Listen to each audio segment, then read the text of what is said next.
Welcome back to the Sioux City Show. This is episode 8-ish, episode 9 maybe. I'm here with Beth Trejo, the CEO and founder of Chatterkick. Beth, go ahead and tell us about what Chatterkick does. So Chatterkick is a social media agency, and we like to call us a brand partner because we're not just an agency, like an ad agency, but really our goal is to provide a human connection in the crazy world of social media.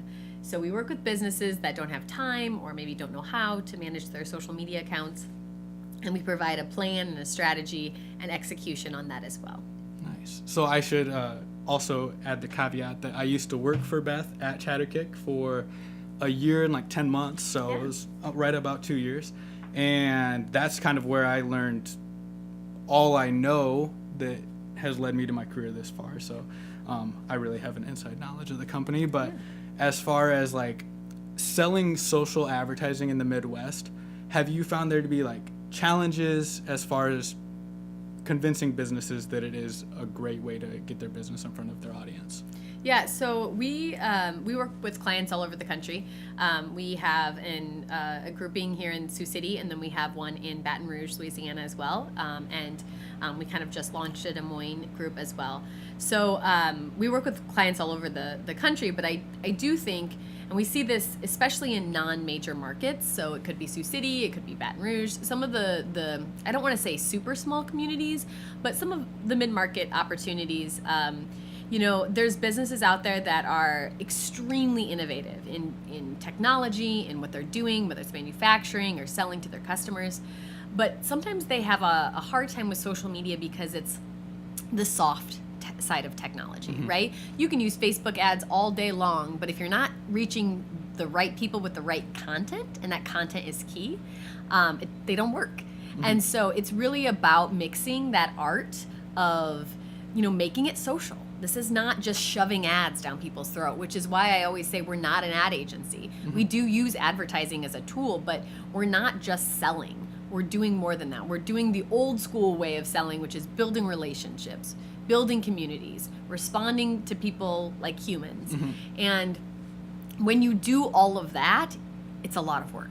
Yeah. And so businesses understand that they need to be doing it, but they don't always understand what that means. What's the it? They need to be doing it, but what does that look like? Is it advertising? What's a boost? Is that an advertising feature? Is it, should they be on Twitter? Should they be on Facebook, Instagram? It's so confusing. And so that's really why, and what I think makes us unique is that we help provide that human touch to walk people through this and say, you have a $10,000 budget. What do you do with it? Do you put it in Facebook ads? Do you use it to hire somebody to help you? And kind of just navigating that world, I think is extremely confusing. And honestly, I think it's only going to get worse. Yes. There's more platforms.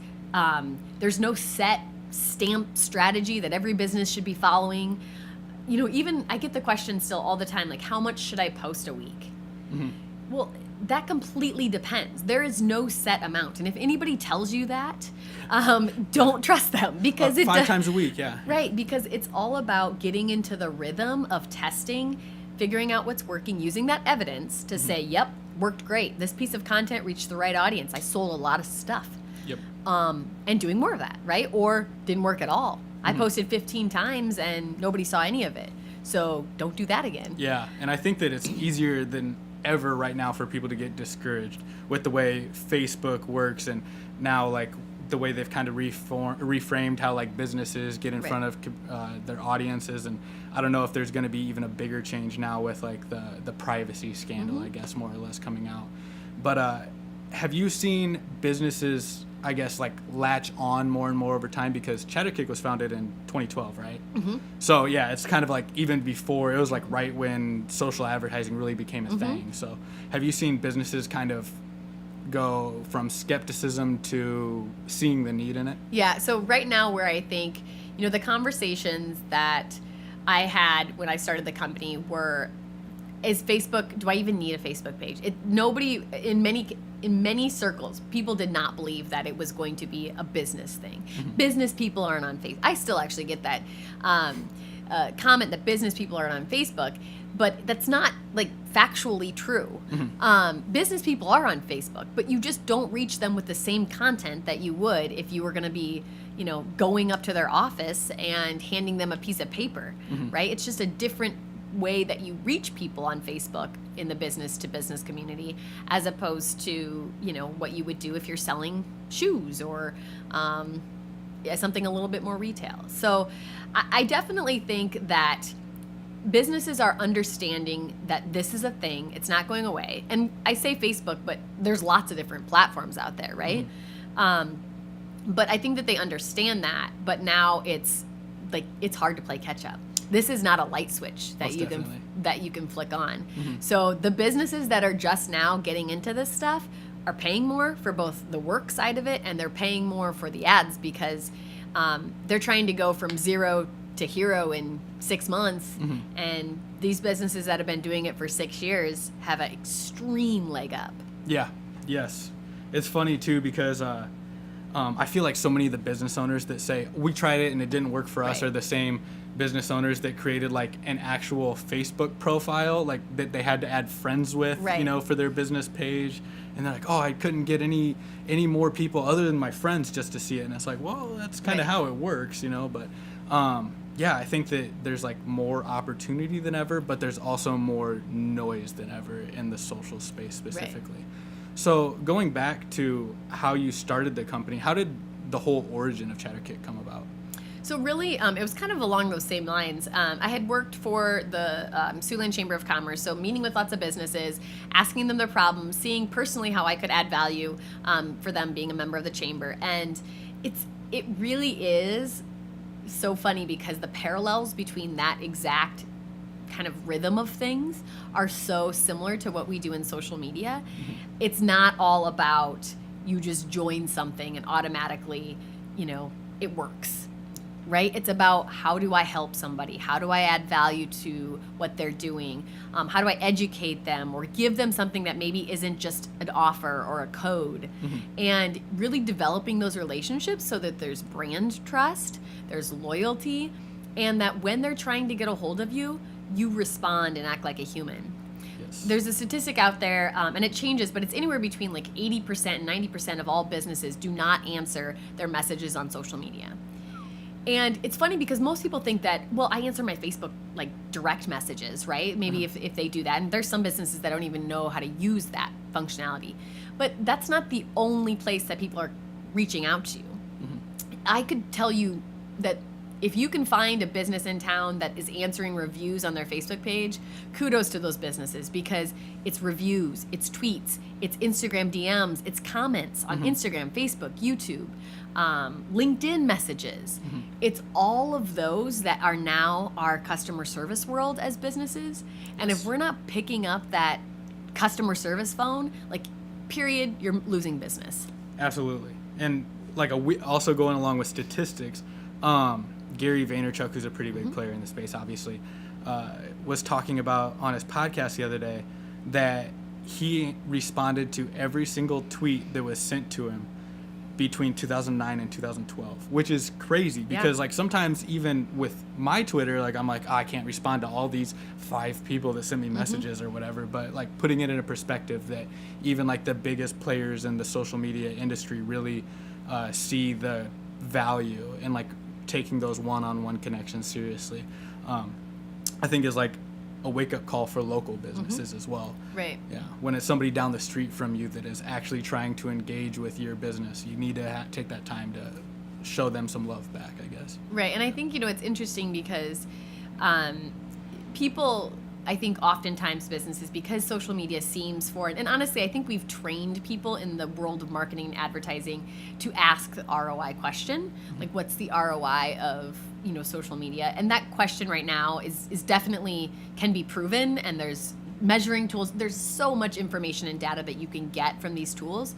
But I think it's kind of that same question of what's the ROI of picking up your phone? Yep. Right? Because I think if you ask any business owner, they would be like, huge. That's why I employ a front desk person. That's why I'm invest in an answering service. It seems so silly, but it's the same thing. It's just using different technology to do the same thing. Absolutely.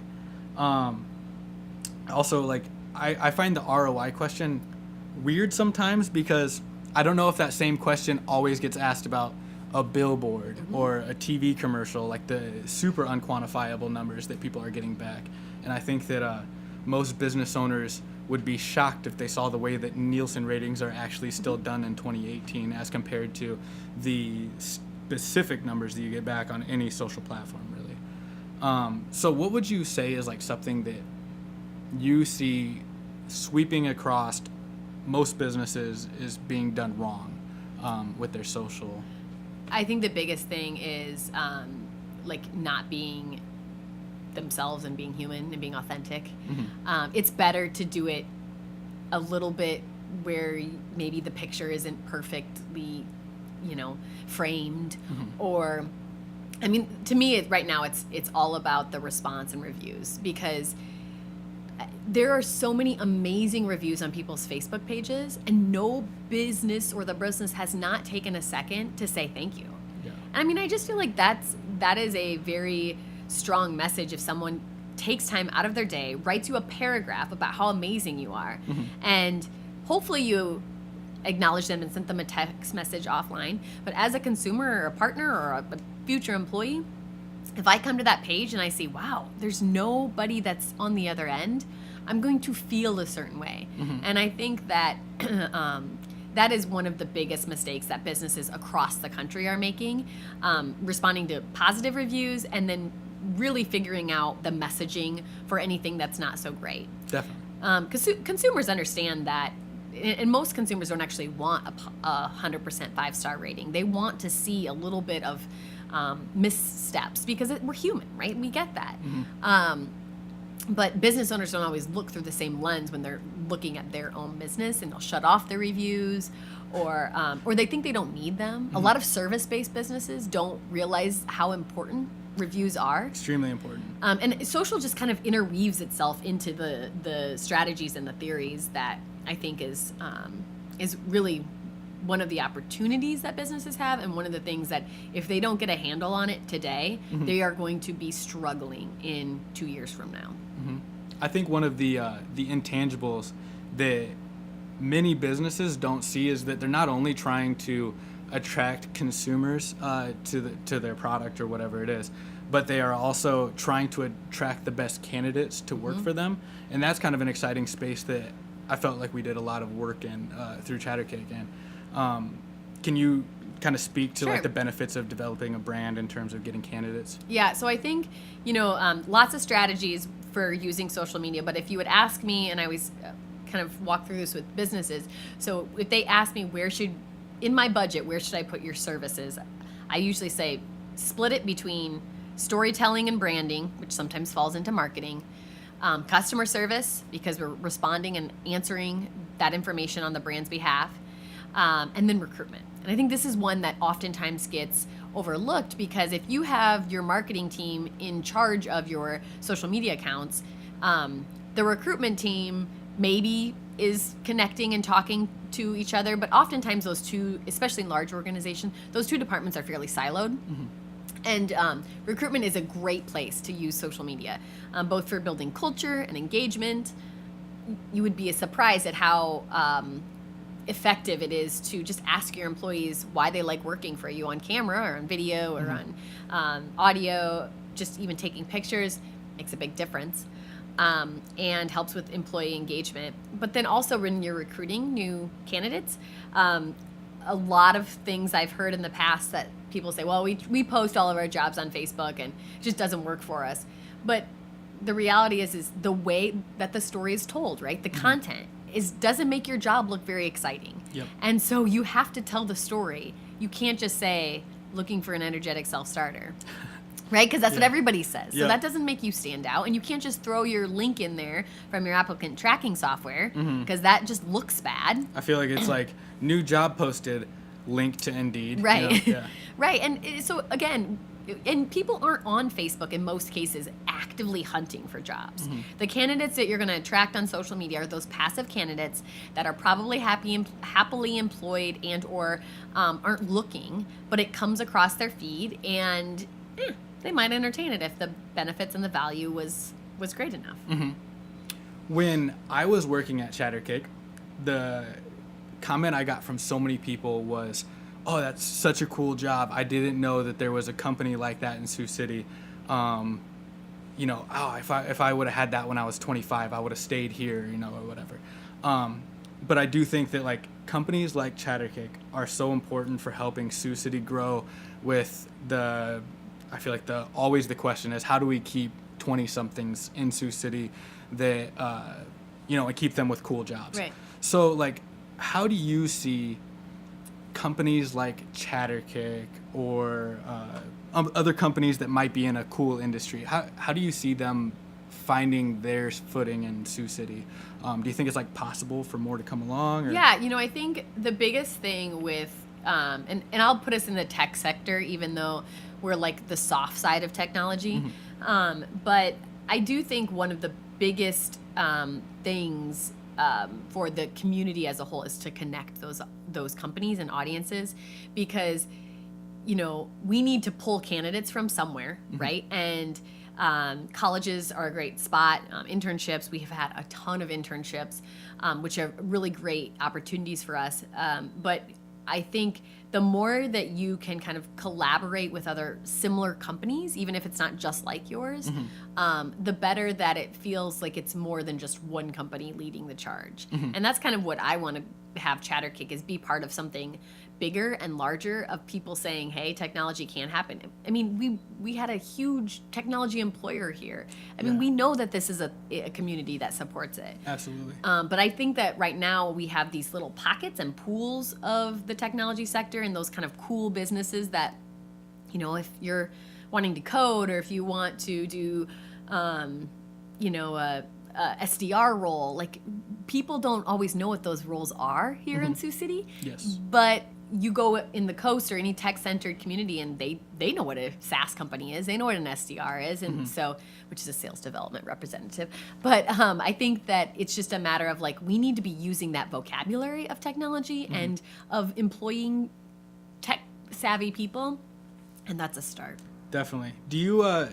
So if I'm 23 years old and I'm just getting out of college at the University of Iowa, and I might be from Northwest Iowa in general, and I'm looking at Sioux City for a place that I want to move and I want to have a cool career, is there anywhere that you would recommend somebody look at as far as like online resources or community resources where they can kind of find companies that are in this space? Yeah, so I think, the place to find jobs in general has completely changed, right? We definitely post our jobs when we have an obvious opening, but I also think that there is so many businesses out there, and if I look back and I would have known differently, I would have found the companies that I really want to work for, and I would use them just like I would try to sell to anybody.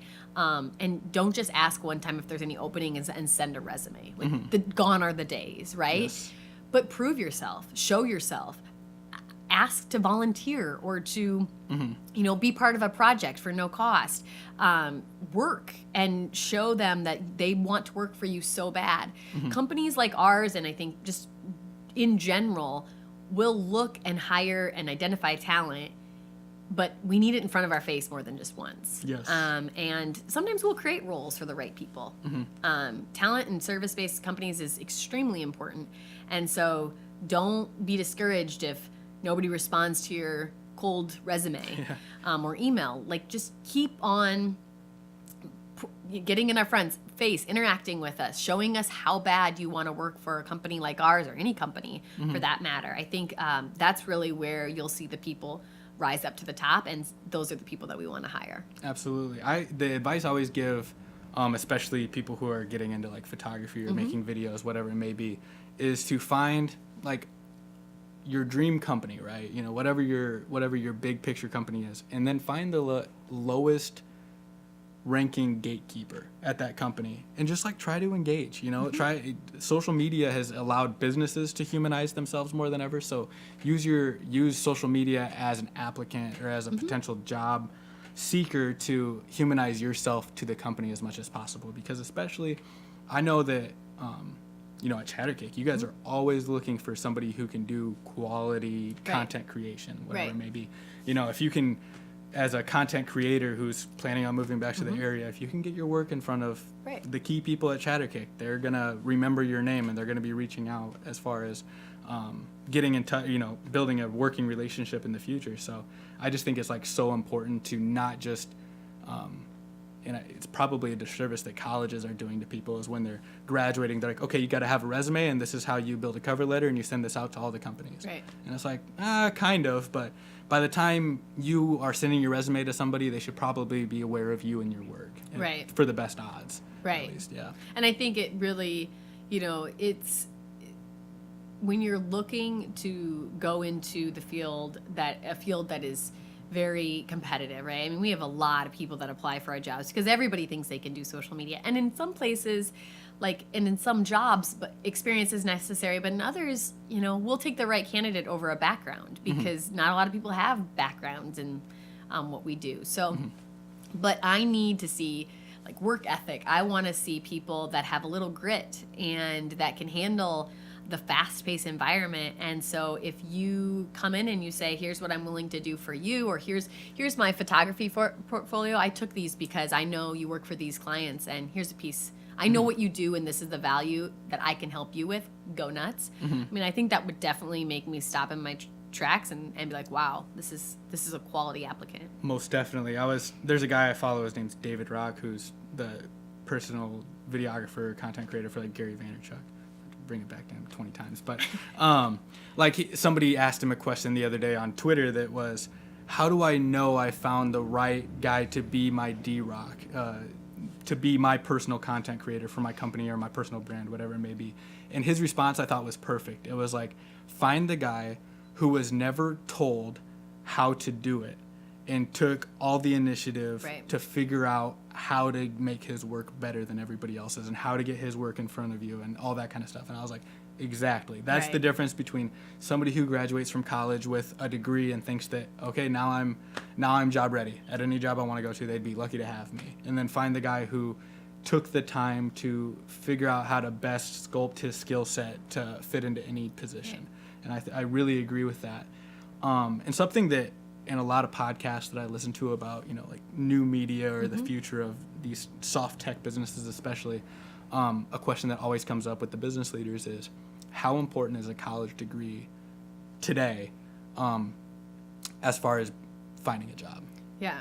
So I think there's definitely something to be said about what college teaches somebody. So if my son or daughter would ask me that question, I went to a private liberal arts school, which was very much about writing skills and critical thinking and, asking the right questions. And I look back to the questions and the classes and some of the actual foundations of what I learned and how I apply it. And I think that actual piece of paper is not as important to me as an employer, but the skills that somebody has stamped on that to say this person has been through this or understands this is important. Because we were talking about this internally, because a lot of our team members have been on committees for curriculum development for higher ed.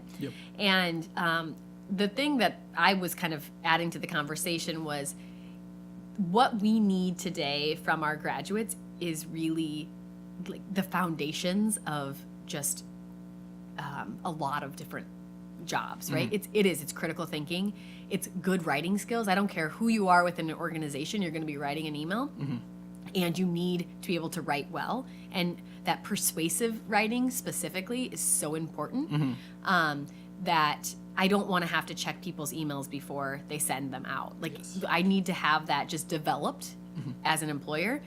I think that another thing, just acumen in finances and understanding, just a high level of how businesses work and, how lots of different things in the world work. It allows your employees to have conversations that aren't just work related.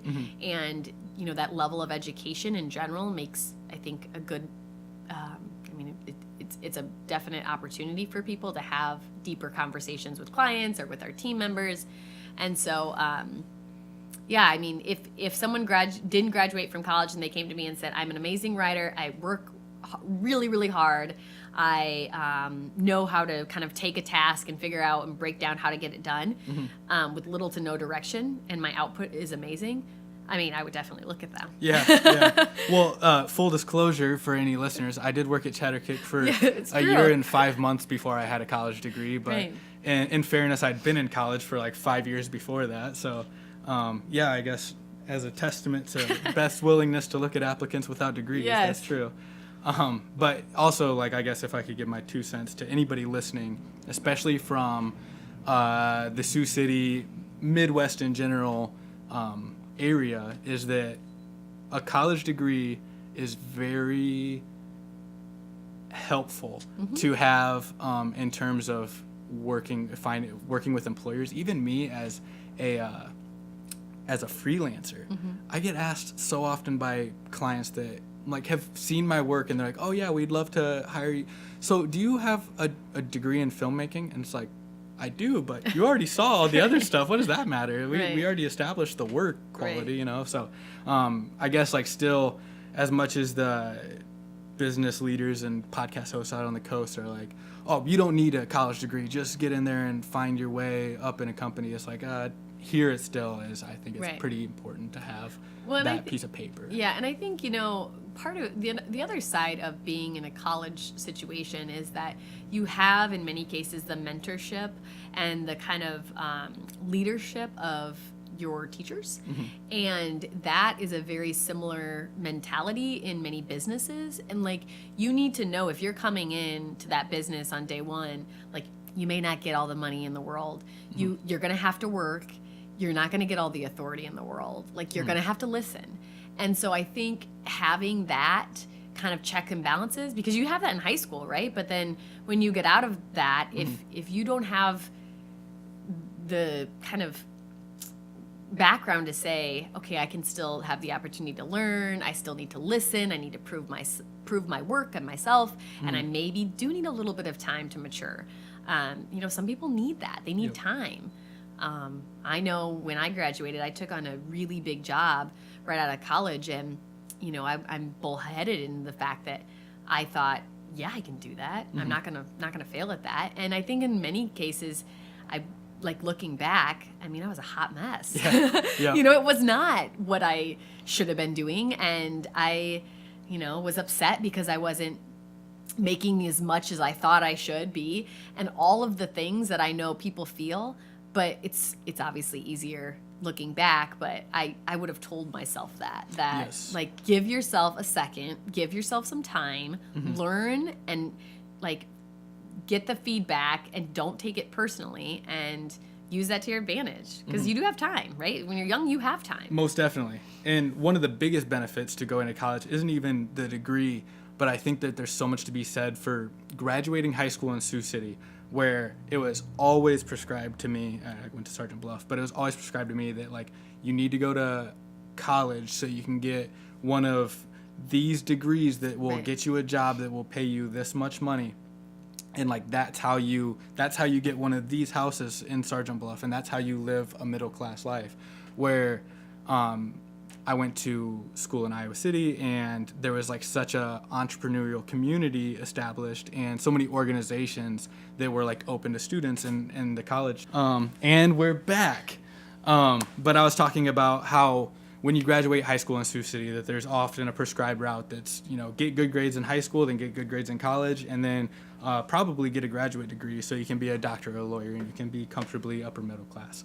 But then you go to school in Iowa City and you meet new people who have different mindsets, and teach you about entrepreneurship, and teach you about basically careers that hadn't existed yet when I graduated from high school. Like, I was on the internet marketing team for the student organization I was in 2010. So that was like way at the forefront of it, right? And you just don't get that if you don't expose yourself to that college experience. So even if you're like one of those people that's like, I don't need to go to college, I'm not going to go to college, I'd still say like, definitely move to a college town, because you're going to encounter different people and be able to build a network that you would never be able to establish in your agree. hometown. I agree. So, I also have a big question for you. Okay. In terms of, what do you think is the most slept on thing in Sioux City? In your opinion, it can be a restaurant, it can be a place, it can be an activity, an event. So it's funny because I used to give tours of the community to visiting candidates for jobs. And so I feel like I have a good pulse on how outsiders view our community, and then how our locals view our community.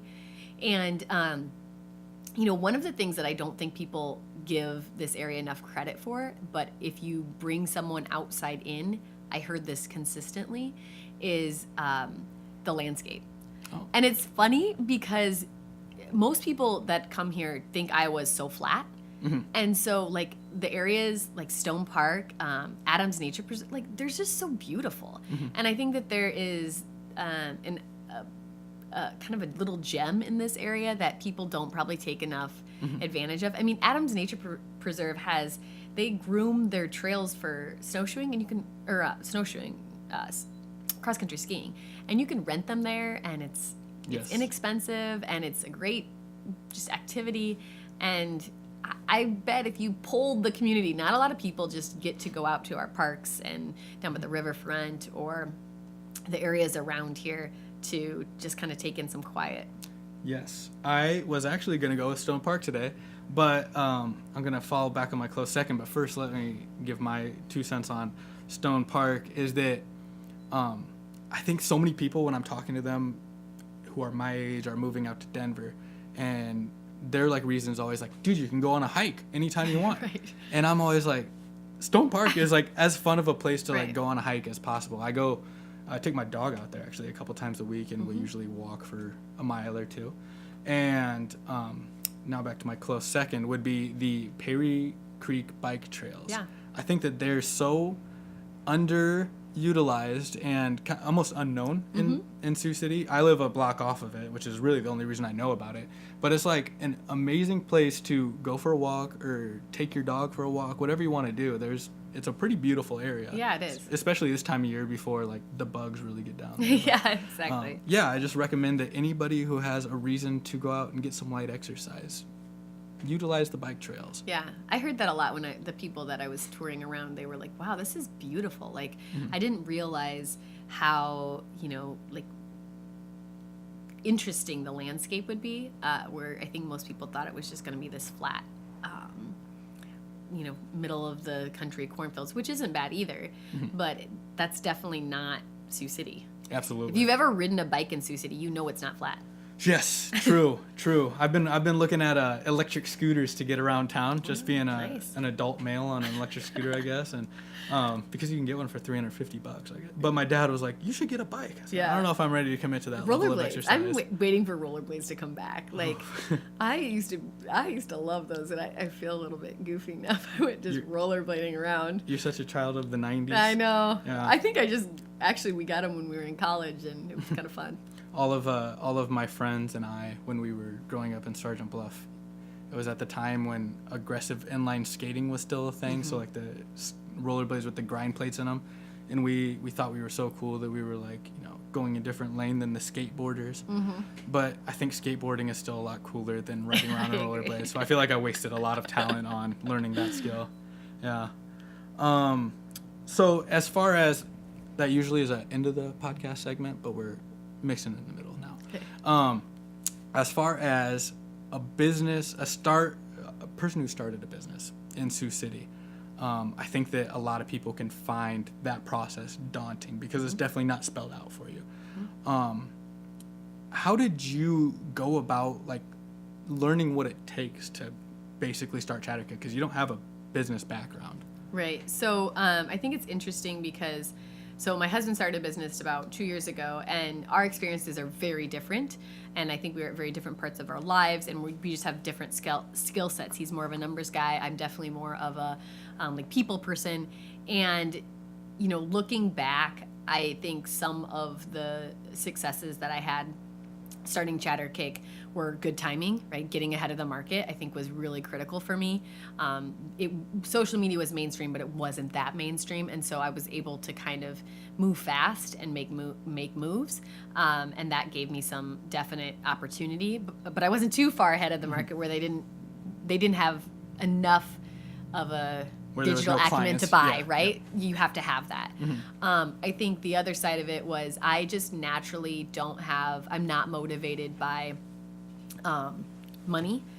And when I started Chatterkick, it wasn't about, I didn't think it was just this get rich quick scheme or plan. I thought I was going to work really hard and keep my promises and making sure that I did what I told people and actually sold to them. And so that motivated me more than anything. And I think just keeping your word when you're starting a business is extremely critical. And then probably the most important thing, and I still think that it's critically important in every stage of a business, is understanding your weaknesses, understanding where you have gaps, and filling them with some crazy smart people. Yes. Because if you think you're going to do it all, you are mistaken. You will do one thing well and the rest of them not well. And if one of those not well things is critical to the business, then you don't have a chance. Yes. And I hate to say it that way, but building a business and starting a business is way sexier than actually like doing it. The concept of it is easy. That is definitely true. And it's I think that there's like kind of almost a misconception where people hear about whatever big banner business has been started. They'll hear about like Uber and like, oh, well, if I want to start my idea, I have to raise $14 million from investors, or I have to go, even on a smaller scale, like I have to go to a bank and I need to get a $50,000 loan. And it's like, so often I think that ideas are way more attainable by, asking those informal connections for small loans, or like finding ways to bootstrap it yourself, which I think is super important. Were you able to like basically bootstrap most of Chatterkick? Yeah, so I started Chatterkick with a partner, which was critical for me because that partner had started other businesses and kind of took that side of it while I could just go off running and do what I knew, which was kind of the social media side of things. So I think that was one of the really great moves that I made, and I think that it helped propel Chatterkick a lot faster because I didn't get stuck with the insurances and the rules and all of the papers, which drive me crazy. But other people were able to kind of come in and support that, and so it didn't slow me down. And so I think that made a huge difference. And then, I was a service-based business, so I got some awards, won enough money to get a laptop. And kind of just figured it out, got clients and figured it out. So I think that some businesses you need a lot of capital to support, and some are probably larger risks than others, but others you don't. Yeah, and when it comes to getting capital, I always feel like that's probably not a first business type it's not. of venture. There was a business that was in the office next to us at University of Iowa that had raised, I think, $3 million from investors. And I just remember hearing that number and thinking, oh my God, I'm not even an anxious person, but I would be so overwhelmed with anxiety having that much of other people's money on the line with my ideas and my work that I wouldn't even be able to do it. Right. But once you are comfortable with who you are as a professional and the service you can provide, then it's a whole different issue when you want to get some money from people. So yeah. Would you say it's important for people to find a co-founder to support their idea, make their I think some people like thrive in that, and other people I've seen those kind of partnerships go sour really quickly. So we're doing a lot of kind of personality assessment, profiling, I guess, if you will. But I wish I would have done that sooner on myself. Because it's great to get those reports about, what motivates you, how you respond to others, how you work with others, 6 years into starting a business. And luckily I had a pretty good self-awareness of, what I was good at and what I was weak at. But if I had that 6 years ago, I feel like I could have probably propelled that and used different verbiage and vocab. So I think that that's a great place that people, if you're looking to start a business and you take one of those and find, and I'm not talking about like what's your spirit animal, but like what motivates you, how well do you work with others. For me, I definitely, and I mentioned, my motivating factor is people. And so starting with a partner, like I didn't want to let him down. I didn't want to let the other team down. I didn't want to let my clients down. And so that was my motivator. Yep. And I would work my ass off in order to not let people down. And I still do that. But if you're the type of person that like your motivator is like your influence or, money, then maybe not. Maybe that's not the greatest place to have a co-founder. And maybe that your business would be better with just you and having other people kind of support around you and you paying them. And I think that like so much of the self-awareness factor is like also the honesty of like, people think, oh, if I'm not very good at like math or keeping books, but if it means having a business, once it's my business, I'll love doing it. But there's often the other way around, like Right. the stresses of having everything on your back often amplify your weaknesses for the most part. For sure. Yes. Stress definitely does that. Absolutely. So if I am a business owner or anybody else interested in getting in contact with you or Chatterkick in Sioux City or in the world, how would I go about doing that? So I tell people I'm a very easy person to find. I have lots of social media profiles, but they can go to chatterkick.com and my cell phone number, email, handles on all social platforms are on there. They can find me on LinkedIn. I'm pretty easy to kind of search out online. So just feel free to give me a call.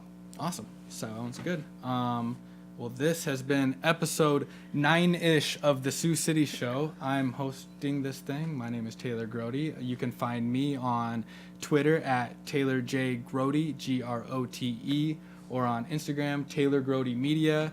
And make sure to like the Honeywave Media Facebook page and subscribe to us on YouTube. Thanks so much.